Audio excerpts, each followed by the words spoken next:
새로운 환경, 낯선 일, 누구에게나 새로운 무언가를 시작한다는 건 언제나 어렵고 힘든 일이죠. 이럴 때 정말 중요한 건요, 기죽지 않고 포기하지 않는 마음입니다. 독서로 내면의 힘을 꽉꽉 채우는 것도 중요하겠죠? 오늘도 내면의 힘 꽉꽉 채워볼까요? 인생 책방, 책방지기 이지혜입니다. 책책책 인생 책책 책비싸 책수의 권진영입니다. 안녕하세요. 프로 지식 탐험가이자 책을 소개해드리는 작가 이시안입니다. 네, 첫 번째 코너는 이시안 작가가 준비한 시간입니다. 고전 읽기 시간인데요. 오늘은 어떤 고전 읽어볼까요? 오늘은 이 제목을 들으면 진짜 고전이구나 할 만한 고전을 준비했습니다. 고전이 굉장히 많이 나오네요. 네. 더 어려울 것 같아요. 왠지 그러니까. 고전이 많이 들어가가지고. 근데 생각보다 많이 익숙한 사람이에요. 네. 바로 장자. 장자.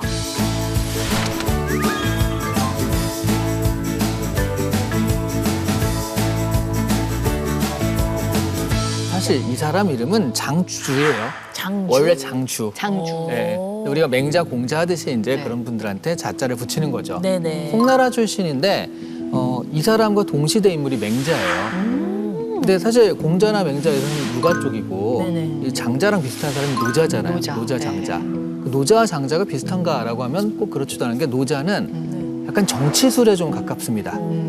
반면에 이 사람 장자는요 정말 삶의 초월을 강조하는 사람이에요. 그래서 약간 종교 같은 느낌도 나고 네네. 그래서 차이가 좀 있긴 하거든요. 그러니까 보통 노장 사상이라고 하는데 제 스타일입니다. 노장사.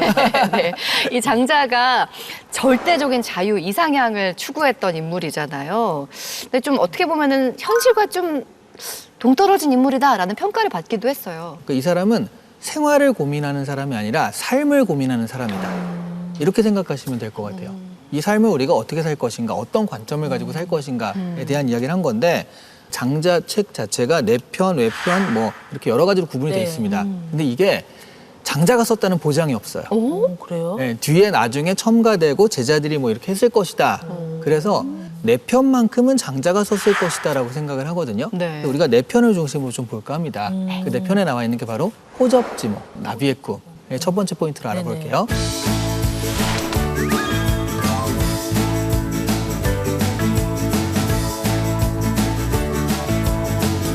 내가 밤에 그 꿈을 꾸는데 자유롭게 날아다니는 나비야. 근데 깨보니까 사람인 거죠. 네. 근데 나비가 내가 된 것인가, 내가 나비가 된 것인가. 그러니까 이게 뭐냐면 물화일체입니다. 만물과 내가 하나다. 그러니까 나비와 사람이 분리될 필요가 없어요. 그러니까 지금 내가 나비인가, 나비가 나인가 그게 중요한 게 아니라 나도 나비고 나비도 납니다. 그러니까 우리는 그냥 하나예요. 이 초월로 올라가면 굳이 너와 내가 다른 사람일 필요가 없다. 우리 다 같은 곳에서 하나일 수 있다. 이런 얘기를 하는 것이다 라고 생각하시면 될 것 같아요. 각자의 속박에서 벗어나서 같이 물화일체 경지를 가져가 보자. 뭐 이런 얘기라고 생각하시면 될 것 같아요. 나비가 나인가 내가 나비인가. 나비야 나비야 이 노래가 생각나는데 뭔가 좀 되게 신성 같은 그런 그렇죠. 느낌이 있는 것 같아요. 그렇죠. 네. 모든 사람은 비교하고 평가할 때 문제가 항상 생기잖아요. 근데 맞습니다. 나도 나비일 수 있고 나비도 나일 수 있다. 맞아요. 이게 말은 쉬운데 일상생활 속에서 그러니까 이걸 다 벗어던지고 자유롭게 이렇게 물화일체 경지에 오르는 건 정말 쉬운 건 아니고. 맞아. 절대자유 경지 이런 것들은 네. 쉽게 도달할 수는 없어요. 이 장자도 여러 가지 비유를 통해서 그런 얘기를 하거든요. 네. 두 번째 포인트로 네. 이 사람의 비유 하나를 더 볼게요.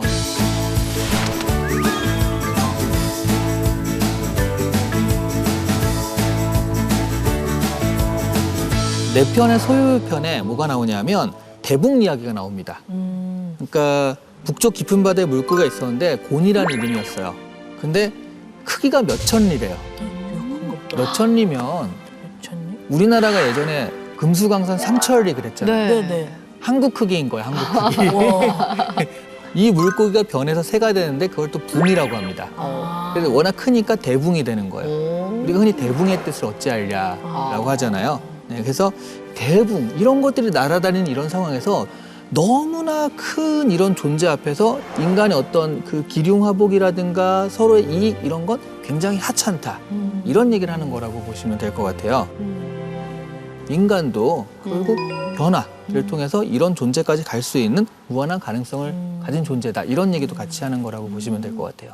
장자가 왜 이렇게 계속 자유를 추구하고 뭔가 속박에서 벗어나려고 했던 걸까요?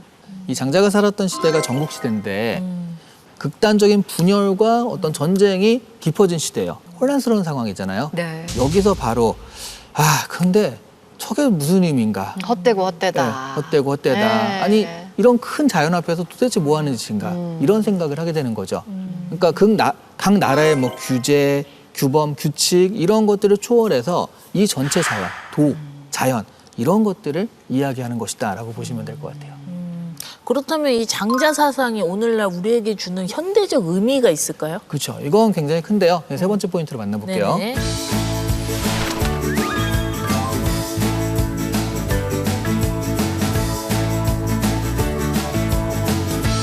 저는 키가 큰 사람일까요, 아닐까요? 아니에요. 너무 확신하게 그렇게 미안해. 너무 단정적이잖아. 키가 클 수도 있어요. 그렇죠. 어. 네. 유치원생들 사이에 있으면 저는 키가 큰 사람이에요. 그쵸. 그러네요. 근데 또 농구 선수들, 서장훈 씨 이런 사람 앞에 있으면 굉장히 작은 사람이죠. 어. 그러니까 내가 키가 크다 아니다는 굉장히 상대적인 거예요. 그러니까 장자가 하는 얘기는 관점에 따라 상대적인 것이고 너는 이렇게도 될 수 있고 이렇게 될 수 있다. 그런 기준을 가지고 옳고 그름을 따지지 말아라. 누구는 옳고 누구는 바르고 누구는 그르고 이런 얘기를 하지만 그것도 보는 사람에 따라 다 다를 수 있어요. 네. 이거를 다 인정하자. 이게 바로 장자가 하는 얘기입니다. 그래서 되게 재밌는 그 얘기 하나 나오는데 여기에 네. 장자가 죽을 때가 됐어요. 원래 자연 이렇게 하시는 분이잖아요. 그러니까 놔두라고 괜찮다고. 그러니까 제자들이 아니 그 스승님 몇 개 놔두면 독수리의 먹이가 되고 이런 건 좀 아니지 않습니까? 그랬더니 땅을 묻으면 개미의 먹이가 될 뿐이다. 누가 먹느냐가 달라지는 거지. 무슨 차이냐? 이런 얘기예요. 편견에 사로잡히고 내 주장만 하기보다는 다른 관점을 좀 볼 수 있어야 된다. 이런 얘기가 우리가 장자를 읽으면서 가져가야 할 가치가 아닐까 싶습니다. 상대방을 있는 그대로 인정해라. 그래야지 혼란과 갈등이 없는 이상적인 세계로 갈 수가 있다. 이런 얘기군요. 이 장자와 같은 제자백가 사상은요, 누가 언제 읽었는지에 따라서 그 의미가 굉장히 달라진다는 생각이 드는데요. 그게 바로 고전이 가지고 있는 가치, 매력이 아닐까 하는 생각이 듭니다. 자, 오늘은 절대 자유를 추구한 장자 이야기 함께 만나봤습니다.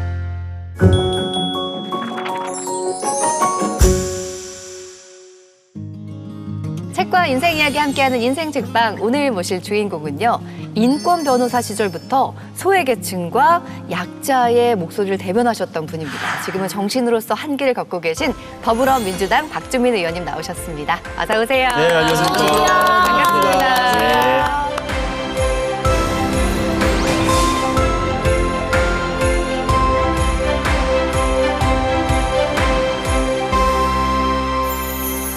인생책방 지난 시즌에 재선 의원으로 함께 하셨거든요. 네. 이번에 삼선 의원이 되셔서 네. 다시 오셨습니다. 야, 삼선 의원 어깨가 더 묵직해지셨겠어요. 이 국회에는 초선, 재선, 그다음에 다선이래요. 삼선이라는 건 없대요. 그래서 삼선부터 무조건 중진의 다선으로 분류된다. 네. 그 얘기 딱 듣고 나니까 네. 굉장히 무게감도 있고 당에서 요구하는 것도 확실히 달라지고 그런 부분이 있습니다. 예. 지난해 선거 치르실 때 초등학생들한테 그렇게 환호를 받으셨다고 정말? 들었거든요. 아마 이제 부모님들이 네. 선거 때니까 뭐 자기는 누가 마음에 든다 뭐 이런 얘기들을 많이 하셨을 것 같아요. 그걸 또 아이들이 들은 것 같고 네. 또 선거 운동 차량이 다니면서 음악 틀고 또 운동원분들 춤추고 그러니까 약간 축제 같고 그러니까 신나니까. 예. 뭐라고 하나요? 의원님 보고. 그냥 뭐 박주민이다 이러면서 좀 박주민이다. 꼬맹이들이 막 쫓아오는 거예요. 네.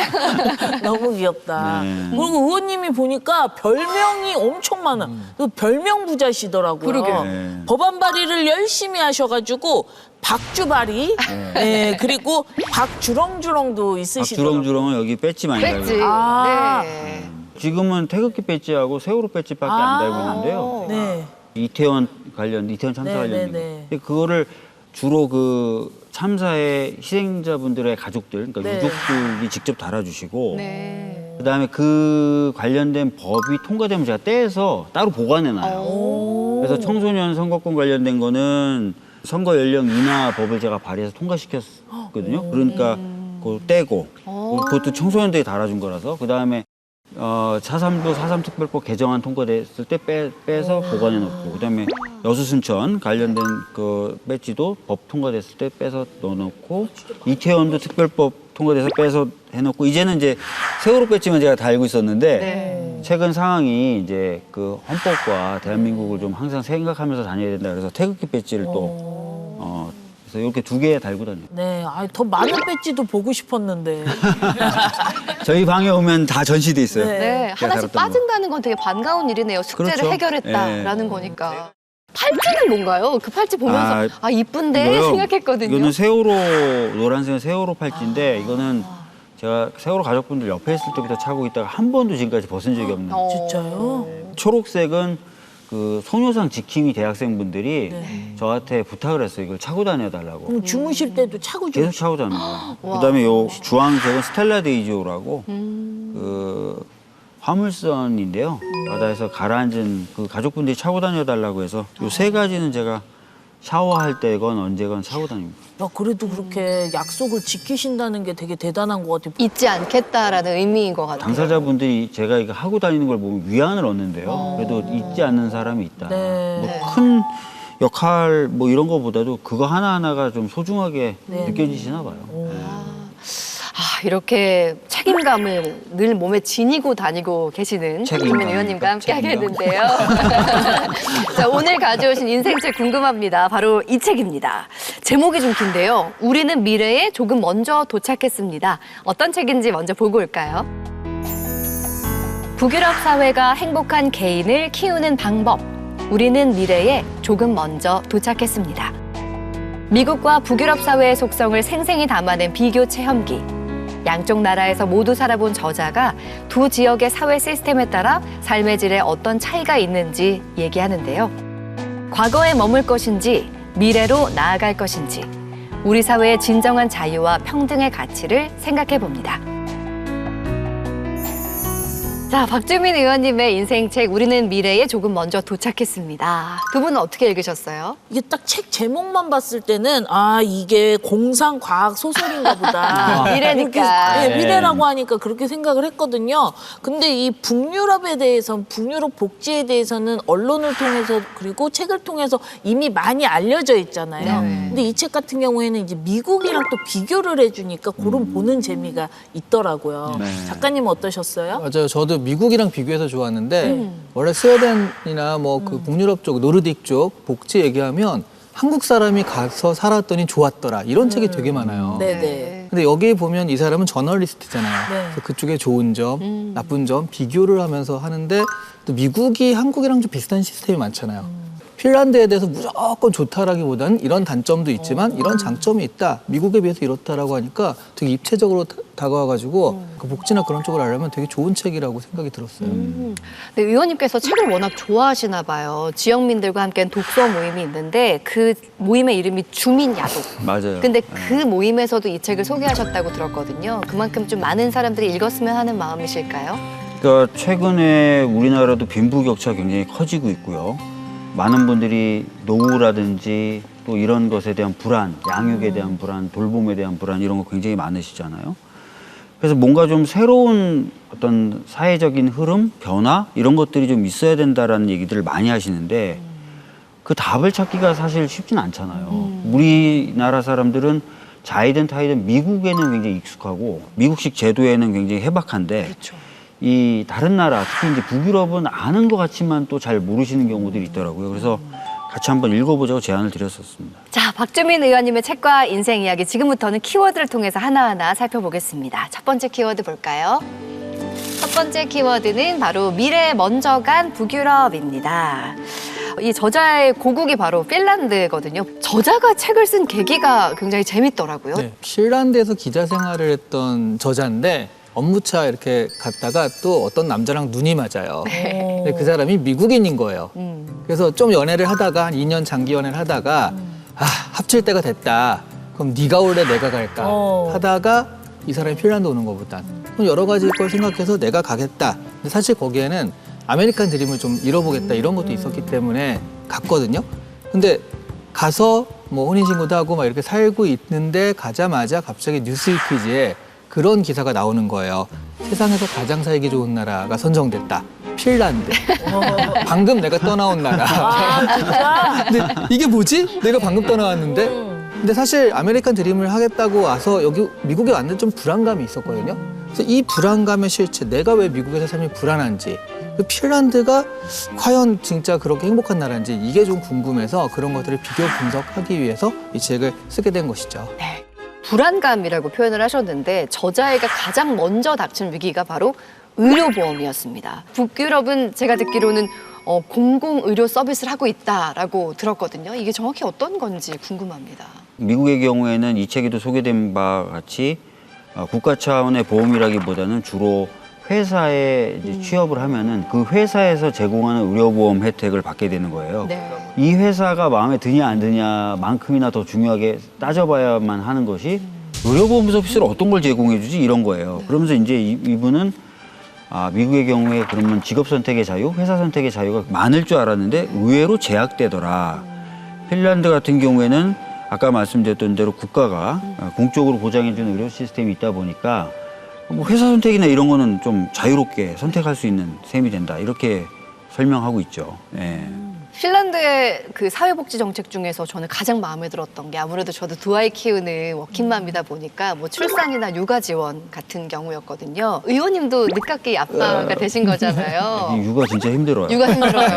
어떤 게 제일 힘드세요? 그래서 사실 제가 어렸을 때만 해도 그 동네에 나가서 그냥 놀았어요. 차도 별로 없었고요. 네. 맞아, 맞아. 그 당시에는 공터라는 게 있었고 또 동네에 있는 모든 어른들이 그 동네 아이들을 알아서 맞아요. 지나다니면서 잔소리도 해주고 챙겨주고 식사 때 되면 데리고 들어가서 밥도 먹여주고 저도 그래서 다른 집에서 밥 많이 먹었거든요. 네. 머리도 딴 집 어머님들이 많이 감겨주시고 손톱도 깎여주시고 낮잠도 재워주시고 다 그랬거든요. 그래서 정작 저희 어머니 같은 경우도 막 하루 종일 저를 안 봐도 되고 아이들도 굳이 엄마 아빠 옆에 착 붙어 있지 않아도 친구들과 그리고 동네 어르신들과 시간을 계속 보내면서 성장해 왔단 말이에요. 그러니까 말 그대로 온 동네가 아이를 그렇죠. 키우는 시스템이었던 거죠. 요즘 분들은 더 자연스러운 게 엄마 아빠가 항상 아이 옆에 있어야만 되고요. 놀 때도 엄마 아빠가 놀아줘야 되고요. 불안해거든요. 그렇죠. 네.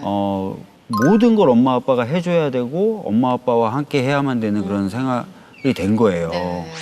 그러다 보니까 이제 지금 엄마 아빠 저를 포함한 시간적 여유라든지 이런 것들이 많이 없고 보통 이제 퇴근하고 온 뒤에도 온통 매달려야만 되는 그것 때문에 저나 제 짝꿍이 굉장히 어렵고 힘들어하는 거죠. 맞벌이시잖아요. 맞벌이였다가 최근에 이제 육아를 위해서 제 짝꿍을 그만뒀어요. 그렇구나. 그래서 저 아이를 지금은 현재 좀 더 많이 보게 되는데 그러면서도 항상 아이 옆에 있어야 되고 이런 생활 자체가 굉장히 힘들 거죠. 아까 시작하기 전에 네. 말씀하셨잖아요. 초등학교 네. 아이 너무 일찍 학교에서 학원을 계속 보낼 수밖에 없는 상황. 저희가 녹화 시작하기 전에 수다를 좀 떨었는데 이제 아이가 초등학교 간다고 네. 얘기를 듣고 네. 제가 1년 선배거든요. 네. 아 요즘 초등학교 아이들 너무 일찍 온다. 방학이 너무 길다 이런 얘기 네. 한참 했거든요. 그만큼 맞벌이 부부로서 아이 키우는 게 녹록지 않은 현실입니다.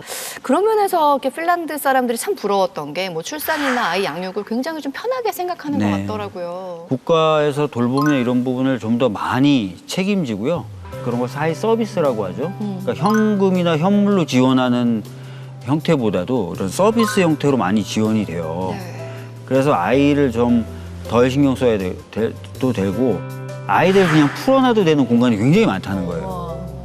그러니까 이제 아빠가 그 라떼를 마시면서 여유 있게 수다 떨 수 있는 이유가 네. 거기 아빠들이 훌륭해서가 아니라 그냥 녹지도 많고 그렇죠. 도서관도 아이들 뛰어놀면서 책 봐도 되는 도서관들이 굉장히 많은 거예요. 그러니까 그냥 도서관 안에 아이들 다 풀어놓고 그냥 수다 떨고 아빠들끼리 수다 떨고 식당이든 뭐 예술 전시관이든 다 그런 식으로 돼 있다는 거예요. 그러니까 아이 키우는 게 굉장히 쉬운 거죠. 좀 편한 거죠. 맞아요. 쉽다기보다는 편한 거죠. 네. 예. 그러면 의원님 그 북유럽의 그 사회복지 정책 중에서 야 이것만큼은 진짜 우리 한국에도 이런 정책 한번 갖고 오고 싶다 이런 거 있으세요? 공교육이 좀 정상화된 시스템 이런 것들은 좀 갖고 오고 싶어요. 그래서 학교에서 어느 정도 수준은 다 맞춰서 해주고 또 그런 학교를 신뢰하고 네. 부모들은 그래서 마음을 놓고 이렇게만 돼도 사실 굉장히 좋을 것 같다. 특히 우리나라는 사교육비를 굉장히 많이 지출하고 있거든요. 근로소득세를 내는 분보다 사교육비를 지출하는 분들이 더 많대요.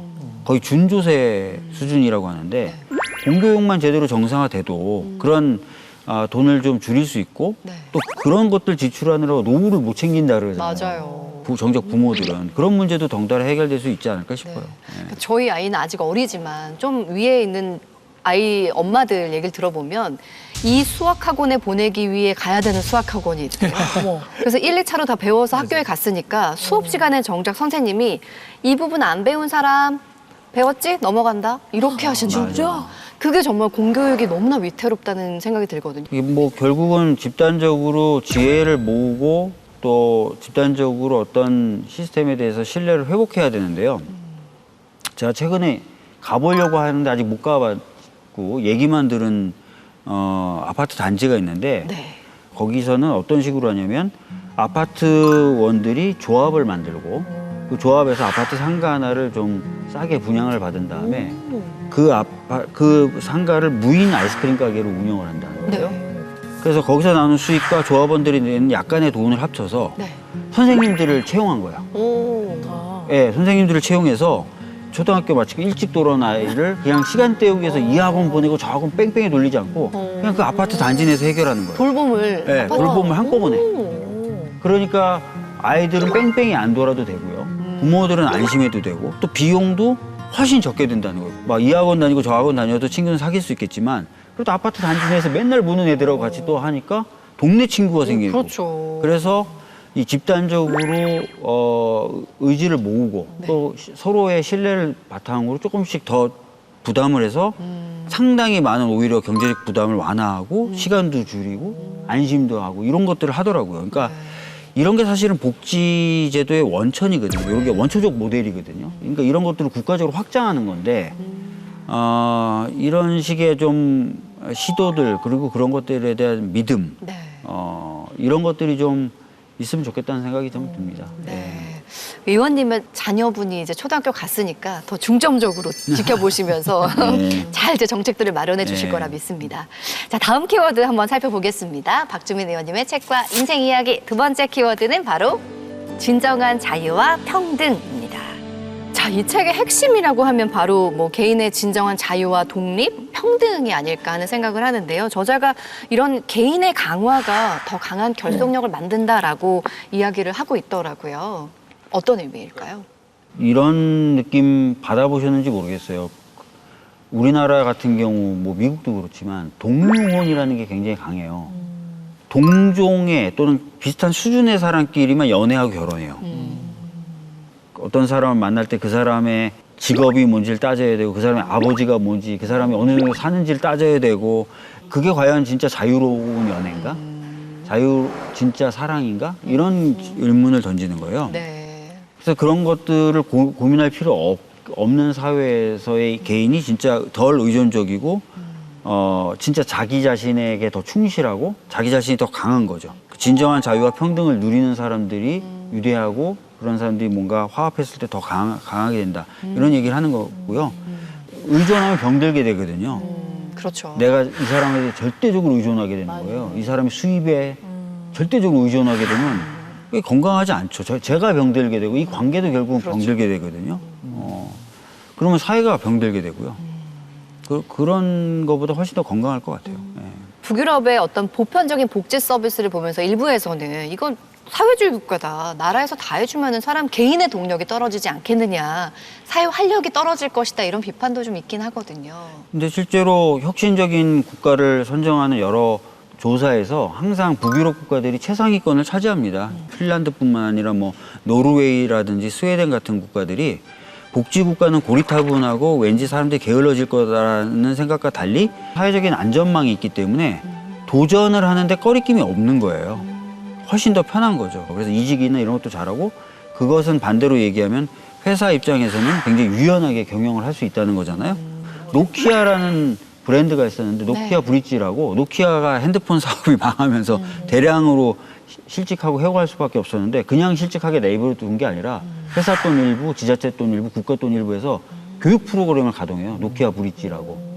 그래 브릿지 다리. 네. 그래서 그 프로그램을 통해서 교육받은 사람들이 나중에 다시 핀란드 경제를 부강하게 만듭니다. 슈퍼셀이라는 게임 업체도 다 그 노키아 다니던 분들이 만든 회사들이에요.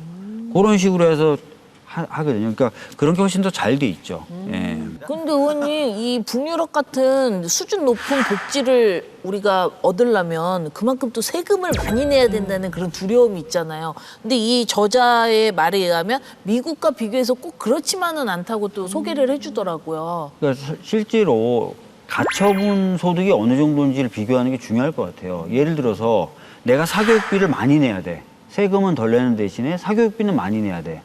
내가 세금은 덜 내지만 의료비를 내가 더 많이 부담해야 돼. 이러면 사실 가처분 소득이라는 건 더 줄어들게 되겠죠. 그렇지만 세금을 조금 더 내도 내가 의료는 거의 공짜로 받을 수 있어. 라든지 네. 교육은 그냥 공교육에만 맡겨놓으면 돼. 내가 사교육비를 따로 쓸 필요 없어. 이런 가처분 소득은 늘어나는 것이거든요. 그래서 그런 것들 다 따져보실 필요가 있고 하면은 실질적으로 과연 차이가 있겠느냐 이런 질문을 던질 수 있는 거죠. 예. 가처분 소득, 그러니까 이거는 내 선택이고 세금은 무조건 내야 되는 거니까 꼭 좋은 것만 아니다. 뭐 이런 의견도 있고 그러니까 장단점이 있긴 한데 그 우리 의원님은 어쨌든 이 북유럽 모델을 한국에 이식을 해야 된다라는 식으로 이제 복지 모델을 좀 잡고 계신 건가요? 북유럽과 완전히 뭐 저희가 똑같으실 수는 없겠지만 그래도 공교육 정상화 이건 좀 다 같이 노력을 좀 해서 조금씩 세금을 더 내더라도 좀 하는 게 오히려 수지 맞는 장사다라는 느낌을 좀 갖고 있고요. 또 하나는 우리나라가 지금 인구가 굉장히 빠른 속도로 줄어들고 있어요. 여성이 노동시장에 순조롭게 진입할 때가 가장 좋은 시나리오예요.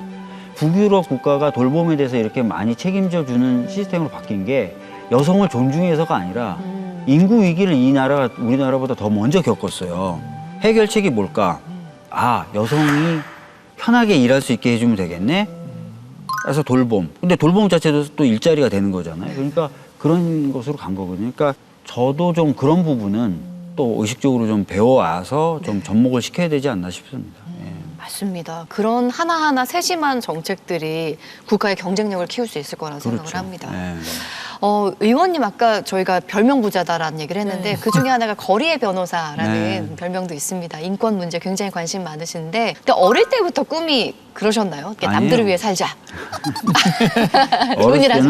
어렸을 때는 뭐 진짜 꿈이 여러 가지였고요. 네. 꿈이 여러 가지였는데 그 법대를 가고 변호사가 된 건 오히려 꿈이라기보다는 제가 우연히 하다 보니까 그렇게 된 거고요.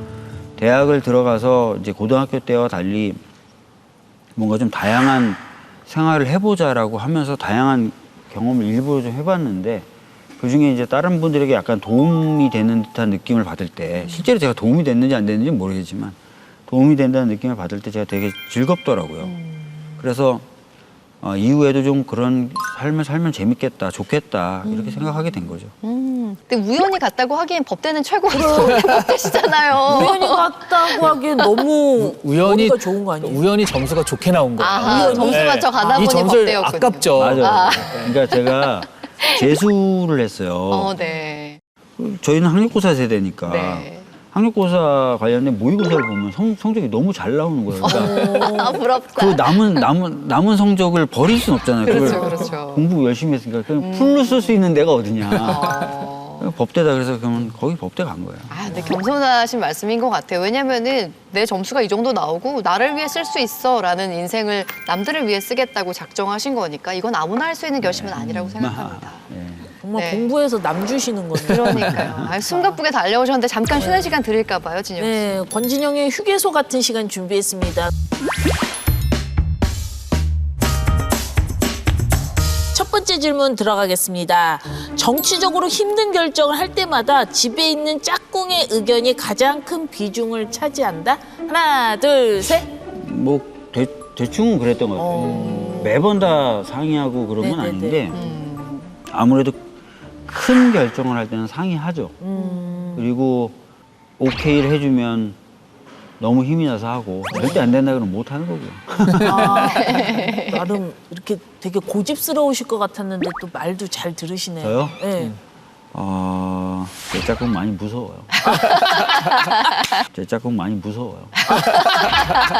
근데 두 분 다 변호사시잖아요. 이렇게 부부싸움을 하면 이렇게 논리적으로 확 이렇게 싸우고 그러나요? 법적으로 막 따지시나요?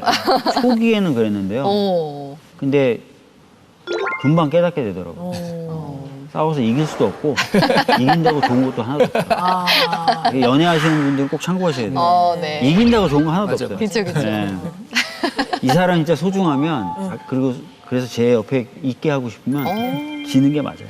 진짜 멋있다. 표정에서 진심이 느껴져요, 어머니. 제가 그걸 좀 더 일찍 알았어야 되는데. 두 번째 질문 드리겠습니다. 가수, 조정치, 개그맨 안상태와 닮은 꼴로 소개된 나. 솔직히 그분들보다 내가 더 잘생겼다고 생각한다. 그렇죠. 하나, 둘, 셋. 잘생기셨는데 왜? 저는 뭐 외모에서 제가 잘생겼다라고 생각한다거나 그런 칭찬을 받는다거나 뭐 한 적은 거의 없고요. 네. 그 외모가 제가 못나서 공부를 더 열심히 했다거나 네. 한 게 오히려 저한테는 더 도움이 됐던 것 같아요. 그래서 진짜 공부를 열심히 하신. 예, 저는 사실 고등학교 때 네. 그 제가 그 외국 고등학교를 나왔는데 네. 제가 들어가니까 애들이 다 친구들이 네. 이미 다 어느 정도 공부를 하고 왔더라고요. 그래서 난생 처음 반에서 막 그 뒤처지는 경험을 해봤어요. 제가 중학교 때까지는 저희 수희 아저씨까지 저를 알 정도로 제가 공부를 잘했는데 그래서 그때 공부한다고 하면서 고등학교 3년 내내 거울을 한 번도 안 봤거든요. 거울 안 보는 남자, 거울도 안 보는 남자. 네. 네. 하여튼 뭐 그때나 지금이나 제가 뭐 외모에 대해서 신경을 쓰거나 그런 거 별로 없고요. 그래서 제가 가난하지 않은데 네. 거지갑이라는 별명이 붙은 게 네, 별명 중에 하나 거지갑이 있거든요. 왜요? 그 거지갑이라는 별명을 붙여준 분도 제가 가난하다고 붙여준 게 아니라 외모에 신경을 쓰지 않고 열심히 일을 하더라 이거예요. 사진에서 너무 아무 데서나 네, 주무셔가지고. 그러니까 저는 진짜 가난하지 않아요. 제가 맨날 이 별명에 대한 질문을 받으면 제가 가난하지 않다. 그러니까 네. 외모에 신경 안 쓸 뿐이다 이렇게 얘기했는데 근데 이상하게 제가 하지도 않은 말인데 제가 가난하다 그랬다 그러면서 제가 거지 코스프레를 하는데 저는 가난하다고 한 적이 한 번도 없어요. 저도 변호사고 제 짝꿍도 변호사인데 어떻게 가난해요? 그럼요. 아니 근데 그 덕에 후원금 제일 빨리 모으셨잖아요. 그때도 제가 가난하다고 한 게 아니라 네. 돈을 이렇게 저렇게 씁니다라고 설명을 친절하게 해드렸는데 그렇게 친절하게 설명한 국회의원이 처음이래요. 네. 돈만 달라 그러지 돈을 어디에 쓰는지 설명을 안 하더래요. 하여튼 저는 가난하지 않고 내 외모에 신경 안 써요. 눈물 나게 웃은 게 오랜만이라. 국민 여러분, 우리 박주민 의원님은 굉장히 부자입니다. 오해하지 마세요. 가난하지 않아요. 다음 질문 드릴게요. 다시 태어난다면 정치가 아닌 다른 삶을 살고 싶다? 하나, 둘, 셋. 진짜요? 저는 사실은 제 짝꿍한테도 그렇고 저희 어머님한테도 그렇고 자주 하는 말이 있어요. 악기라든지 악기 예술가. 아니면 미술이라든지 와. 뭐 이런 것들을 좀 해봤으면 굉장히 잘했을 것 같다. 소질이 그쪽으로도 보이시는구나. 아니 소질은 없는데 제가 이제 다른 사람들하고 교감하고 대화하고 이런 걸 되게 좋아해요. 근데 예술이 그런 거잖아요. 교감하고 이런 거잖아요. 그래서 가끔 제가 상상을 하거든요. 뭐 요술 램프를 발견하는 거예요. 그래서 소원을 3가지 빌 수 있다. 그럼 뭘 빌까? 네. 소원을 말해봐. 네. 네. 그러면 제가 그 중에 하나로 꼭 비는 그 소원이 있는데 악기라든지 이런 걸 굉장히 잘 다루게 해달라는 그런 소원을 빌어요. 상상 속에서. 네. 그러면 되게 인생도 행복하고 남도 즐겁게 해드릴 수 있을 것 같고 그럴 것 같아요. 지금이라도 뭐 하나 배우세요. 지금 만약에 이제 시간 나면 네. 뭐 좀 더 나이 먹는 데 시간 나면 기타라도 좀 배워보고 싶어요. 좋은데요. 네. 야, 진짜 조정치 느낌이 나겠는데요. 이왕이면 조정치한테 배우면 되게 재밌을 것 같아요. 유튜브 콘텐츠 나올 것 같아요. 콘텐츠 드렸습니다. 새로운 별명 기대해 보겠습니다. 네. 네. 다음 질문 드리겠습니다. 다시 태어난다고 해도 지금의 아내를 만나고 싶다? 하나, 둘, 야, 이렇게 한숨을 바로 어쩔 수 쉬시니. 없어. 제 짝꿍이 안 원할 것 같아요. 아니 왜요? 이렇게 듬직한 남편인데. 제 짝꿍이 최근에 이제 많이 하는 말이고 또 너무나 맞는 말인데 자기는 행복하기 위해서 저를 만났다. 행복하지 않대요.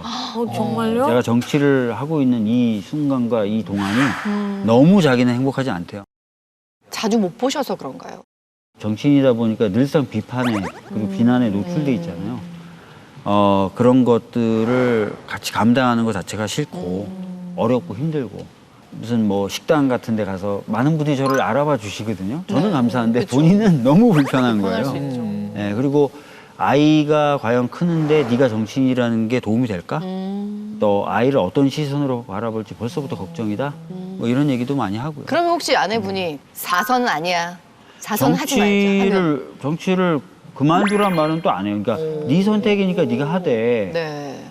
좀 뭐 육아에 대한 문제라든지 이런 부분 또 웬만하면 아이 아빠가 너인 걸 안 알릴 수 있는 방법 찾아와 뭐 이런 식의 요구들을 하죠. 아이 엄마로서 걱정되는 부분이 네. 있으신가 봐요. 그래도 뭐 가장 큰 응원군이시니까 응원 영상 편지 네. 한번 영상 그동안 힘들게 했으니까. 잘할게 살려줘. 살려줘라는 응원은 처음이었어. 근데 되게 진정성 있지 않아요? 그러니까 사랑해 살려줘. 살려줘가 사라져로 들립니다. 아, 계속해서 그러네요. 함께 살아줘. 네. 네. 행복하시길 바래요. 네, 의원님의 솔직한 OX 퀴즈 시간이었습니다. 너무 감사합니다. 감사합니다. 야, 쉬는 시간을 통해서 우리 의원님의 매력에 흠뻑 빠졌습니다. 우리가 더 쉬었어, 많이 오느라고. 자, 계속해서 세 번째 키워드 살펴볼까요? 자, 세 번째 키워드는 바로 일상을 지켜주는 정치입니다. 정치라는 거는 평범한 사람들의 일상을 지켜주는 것이다. 이게 의원님의 정치 철학이기도 하죠. 실제로 보면은 저도 아이 낳고 보니까 너무 키우기 힘들고요. 제 짝꿍은 본인이 추구해왔던 일상이 사라졌다고 평가를 하거든요. 만약에 또 저희 부모님이 다치시거나 병에 걸리시면 어떨까요? 뭐라든지 보면은 우리 일상이라는 게 평범한 삶 속에서도 항상 위태롭기도 하고요. 뭐 이런 것들로부터 좀 일상을 지켜드리는 거 이게 정치의 역할 아닐까? 과거에 이제 도가 관련된 책들 보면은 임금이 누군지도 모르는 게 가장 훌륭한 정치다라고 얘기하지 않습니까? 네. 평온하고 일상이 계속 지속되고 행복하고 그런 거죠. 하여튼 그런 것들이 지켜내는 게 정치고 네. 그렇다고 생각합니다. 네. 그러니까 요즘 많은 사람들이 얘기하는 키워드가 아주 보통의 하루잖아요. 그러니까 평범한 일상들이 잘 지켜지는 대한민국이 되기를 기대를 해보는데요. 지금 뭐 상임위에서 보건복지위원회 네. 위원장으로 계십니다. 보건복지위원회라면은 뭐 국민의 생명이라던가 안전, 뭐 삶의 질과 굉장히 밀접하게 맞습니다. 관련되어 네. 있는데 올해 중점적으로 좀 다루는 사안들이 있을까요? 사실은 뭐 작년부터 이어져온 의료 대란을 해소하고 해결하는 것이 굉장히 중요한 과제예요. 네. 뭐 여러 가지 이유로 작년에 의료계와의 대화가 원활하진 않았지만 지속적으로 노력해 왔거든요. 올해는 좀 그런 그런 노력들의 과실이 좀 맺히길 좀 기대하고 있고요. 또 하나는 연금이에요. 우리의 노후를 지켜주는 거의 유일무이한 공적인 수단인데 이 연금 관련돼서 오랫동안 논의만 있었지 개혁이 이루어지지 못했습니다. 네. 빠른 시간 내에 연금 개혁 중에 모수 개혁, 보험료율과 보장률을 수정하는 작업 정도는 마무리 지으려고 생각하고 있습니다. 네. 자, 오늘 박주민 의원님께서 인생책으로 가지고 오신 우리는 미래에 조금 먼저 도착했습니다. 이 책을 통해 꼭 전하고 싶은 메시지가 있다면 어떤 걸까요? 우리나라 많은 분들이 미국식 제도라든지 문화에 굉장히 익숙해져 계세요. 그리고 그것 외에는 대안이 마치 없는 것처럼 생각하시는 분들조차도 계십니다. 그런데 지금 우리 사회의 문제를 해결하기 위해서는 보다 많은 대안을 놓고 고민을 해야 되는 상황인 것 같아요. 이 책에서 이야기하고 있는 북유럽 모델이 꼭 정답이라는 건 아니지만 적어도 다양한 선택지 중에 하나는 될 수 있으니까 편하게 한번 읽어보시고 주위 분들하고 이야기 나눠보시는 것도 좋을 것 같습니다. 자, 이시안 작가님 간단한 추천평 해주세요. 처음에 저도 핀란드 사람들이 좀 부정적이고 비판적인데 네. 행복한 나라 1위, 뭐 자살률이 높은데 이렇게 나오니까 이게 왜 그런가 했는데 이 책을 보니까 그런 부분이 자세히 설명이 돼 있더라고요. 그러니까 부정적이고 비판적이기 때문에 어떤 제도가 과연 좋은가, 더 좋게 하려면 어떻게 해야 되지, 이런 식으로 자꾸 좀 개선을 한다는 거예요. 미국 사람들이 긍정적인 이유는 그러니까 되게 삶의 불안에서 줄타기라기 때문에 떨어지면 낭떨어지잖아요. 그러니까 이거를 외면하는 거다 오히려. 그러면서 이 핀란드 또 북유럽의 어떤 장점을 굉장히 좀 잘 알 수 있어가지고 이런 쪽에 관심이 있다라고 한다면 이 책은 좀 반드시 읽어야 되는 책이 아닌가 하는 생각이 들었습니다. 우리는 미래에 조금 먼저 도착했습니다잖아요. 금방 따라잡을 수 있을 거다라는 좀 기대를 네. 해봅니다. 오늘 인생 책방 함께 하셨는데 어떠셨어요? 항상 뭐 이 자리에 오면 편하죠. 편하고 좋은데 이제 돌아가야 되겠네요. 전쟁터로. 네. 네. 네, 정말 박주렁주렁 이렇게 배지와 뭐 팔찌를 통해서 국민들의 목소리를 늘 잊지 않으려는 다짐들이 보이는 것 같습니다. 인권 변호사로서 거리의 변호사로 계셨는데 20대 국회에서도 거리에서 우리 시민들, 국민들의 목소리를 잊지 않는 우리 박주민 의원님을 응원하겠습니다. 지금까지 더불어민주당 박주민 의원님과 함께했습니다. 고맙습니다. 네, 감사합니다. 수고하셨습니다.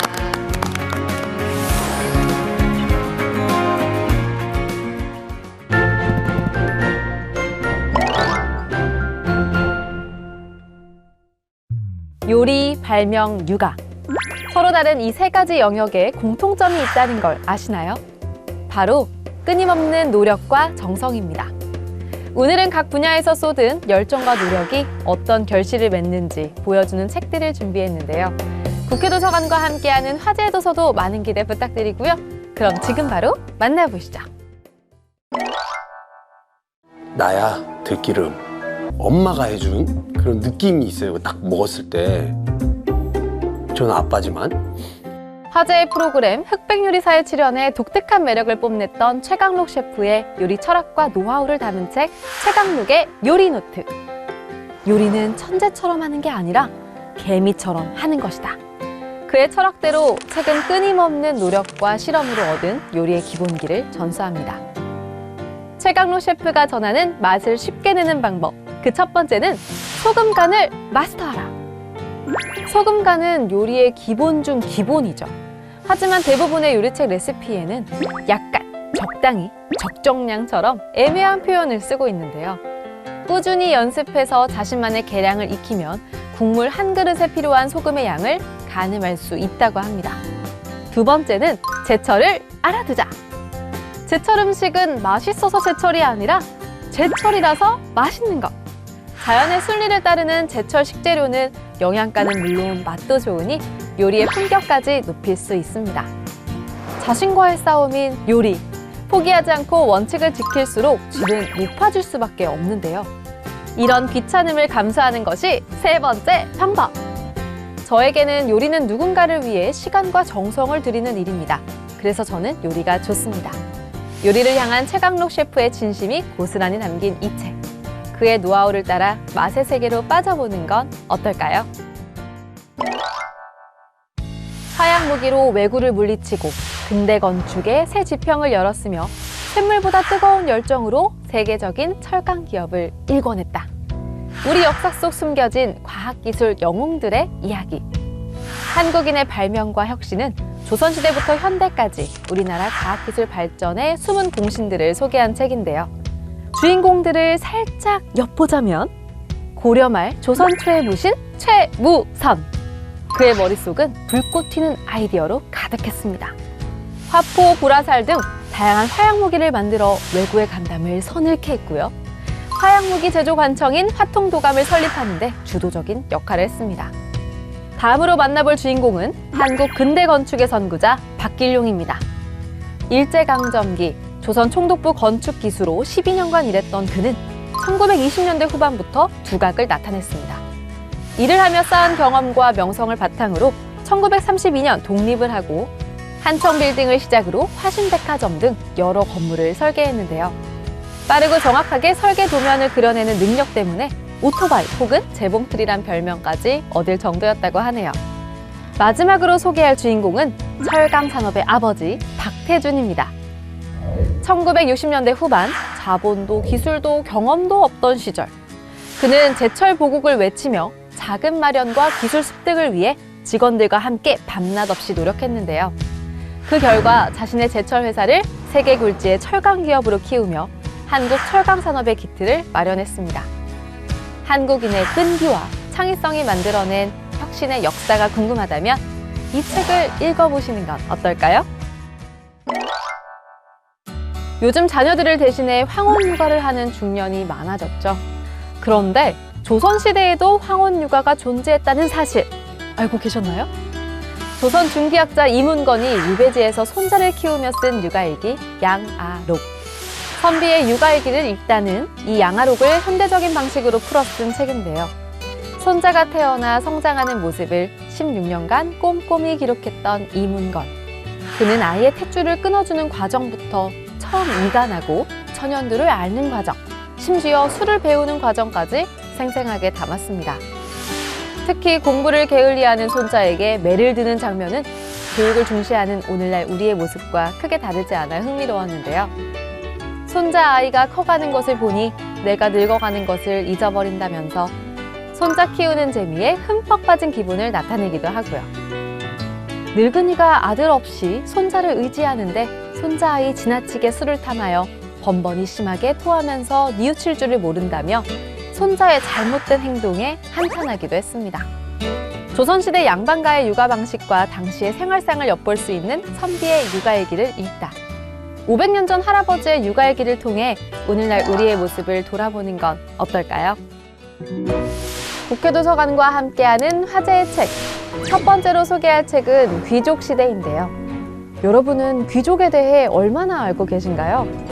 최근 2000년이 넘는 시간 동안 켜켜이 쌓여온 귀족에 대한 수많은 오해와 진실을 낱낱이 풀어헤치며 블루블러드, 기사도, 결투 등 다양한 키워드로 귀족의 역사와 문화를 담았습니다. 다음으로 소개할 책은 조선시대 궁중 기록화, 옛 그림에 담긴 조선 왕실의 특별한 순간들인데요. 사진기가 없던 시절, 조선 왕실이 남긴 총천연색 기념물. 책은 궁중 기록화의 시작부터 숙종대, 영정조대를 거쳐 대한제국 시기까지 그림으로 기록한 조선 왕조의 공식 행사와 왕실의 디테일한 일상을 담았습니다. 마지막으로 소개할 책은 여자 주인공들입니다. 지난 50년간 한국 소설은 여성을 어떻게 그려왔을까요? 박완서부터 최은영의 주인공들까지 시대 전형성에 저항한 여성 주인공들을 다룬 9편의 문학 비평서인 여자 주인공들. 소설에 재현된 주인공을 통해 한국 여성들의 삶과 마음, 역사를 살폈습니다. 여러분은 어떤 일에 가장 많은 정성을 쏟고 계신가요? 오늘 소개한 책들은 각기 분야는 다르지만 모두 같은 열정과 노력을 담고 있는데요. 여러분의 노력도 언젠가 아름다운 결실을 맺길 바라면서 다음 시간에 새로운 책으로 다시 찾아뵙겠습니다. 감사합니다.